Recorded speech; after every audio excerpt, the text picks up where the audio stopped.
A Guerra dos 30 Anos, ocorrida entre 1618 e 1648 na Europa, foi o primeiro grande conflito armado dos tempos modernos. Foi uma batalha de católicos contra protestantes. Uma guerra religiosa que marcou as contradições entre estados e reinos europeus.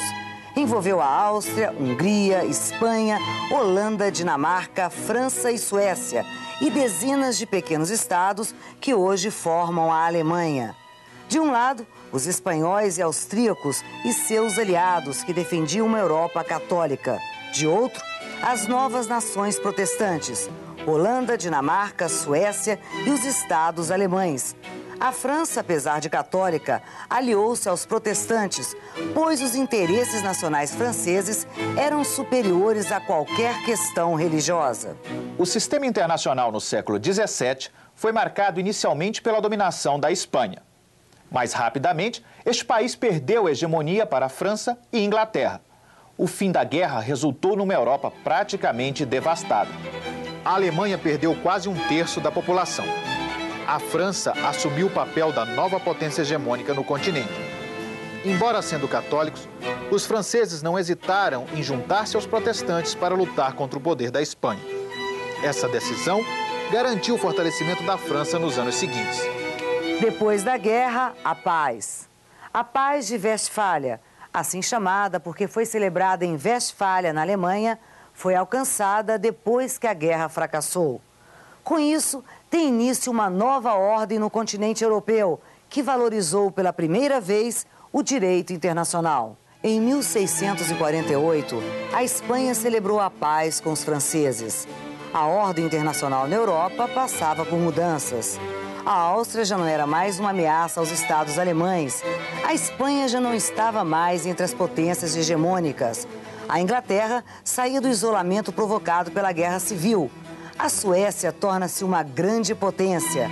A França ganha mais destaque na Europa e o prestígio intelectual e artístico dos franceses cresce significativamente. O resultado disso aí é também uma reestruturação cultural. Então você procura imitar o comportamento da nobreza francesa, o comportamento os modismos da corte, até o visual, né, produzido pelos reis franceses e a nobreza que está em volta dele. Então é uma referência política, uma referência cultural, é uma referência social, uma reestruturação cultural, uma nova metrópole cultural na Europa, né? Você vai ter Paris como grande centro da cultura mundial. Você vai ter durante 200 anos quase todos os grandes pensadores relevantes, filósofos, os matemáticos, vão estar aparecendo nessa região francesa. Com a Paz de Westfália, tem início uma nova ordem internacional. Como vimos, a história europeia, após o Tratado de Westfália, é marcada pela hegemonia da França no continente. Mas essa hegemonia foi contestada por outros atores europeus, como a Prússia, a Inglaterra e a Suécia. Estes países resistiram à ideia de conceder mais poderes à França. Sob o ponto de vista das relações internacionais, vale destacar a importância da potência hegemônica em um sistema e o grau de influência que sofrem os outros atores. Como vimos, na nova ordem estabelecida a partir de Westfália, a França assumiu a condição de potência hegemônica. No período seguinte à Guerra dos 30 Anos, a sociedade internacional foi muito influenciada pelos franceses. Daí a expansão do iluminismo pela Europa e Américas, dos costumes e até do idioma francês. Iluminismo foi um movimento filosófico e político na Europa do século XVIII, baseado na crença do poder da razão e do progresso, na liberdade de pensamento e na emancipação política da sociedade. O domínio francês, entretanto, teve um momento de decadência, gerando mudança no equilíbrio de poder do continente. Sobre o assunto, o Conexão Mundo conversou com a historiadora Carmen Lícia Palazzo de Almeida.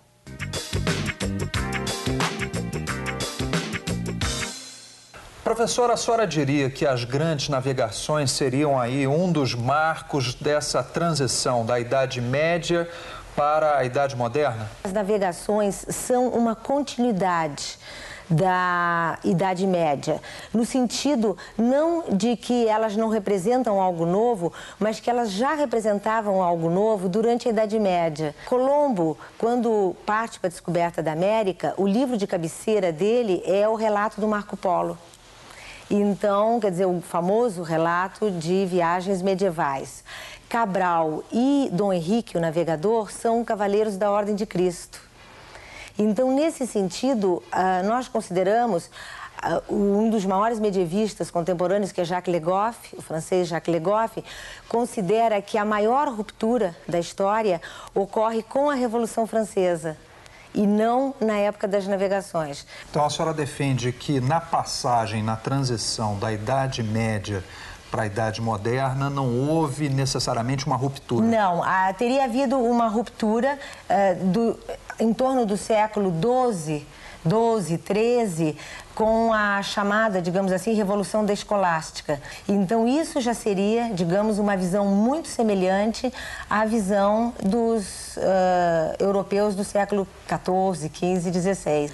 Então, não há claramente uma diferença que se faz normalmente associando a Idade Média a um teocentrismo e a Idade Moderna a um antropocentrismo? Eu acho que, por exemplo, já existe um antropocentrismo em diversos escritores medievais, não é? A questão do individualismo, se fala que não há um individualismo na Idade Média e que isso seria uma característica do Renascimento. Essa passagem do século XII, XIII, ela é uma passagem importante em termos de discussão racional, digamos assim, mas as guerras de religião e a influência da religião, ela vai ser muito forte até a Revolução Francesa. Professor, embora a senhora diga que tenha sido uma transição dentro de um processo continuado de evolução histórica, o que nós assistimos ao longo desses séculos foi uma grande confrontação entre cristãos e muçulmanos. A senhora poderia falar um pouco sobre esse período? Sim, justamente a guerra entre católicos e protestantes, ela já começa a se delinear a partir da Reforma, não é? Lutero, no início do século XVI, ele denuncia o clero e já há ali uma ruptura. É importante lembrar também que essa ruptura e essa divisão entre católicos e protestantes, ela vai ser também uma divisão entre poderes da Europa, né? Nós vamos ter a família dos Habsburgos, que vai ser a grande família real, digamos assim, nobre, católica, que vai se dividir em dois ramos, mas ambos católicos, que é o Sacro Império Romano-Germânico, que é sempre de um imperador Habsburgo, não é? Nessa época, e o Reino da Espanha. Por outro lado, nós temos os príncipes, não é?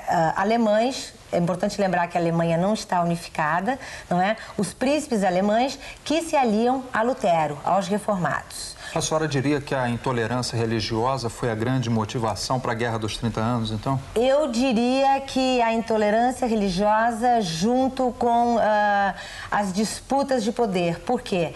Porque na França, nesse momento, há uma importante família que defende o poder dos nobres, que é a família Guise, católica, aliada da Espanha, não é?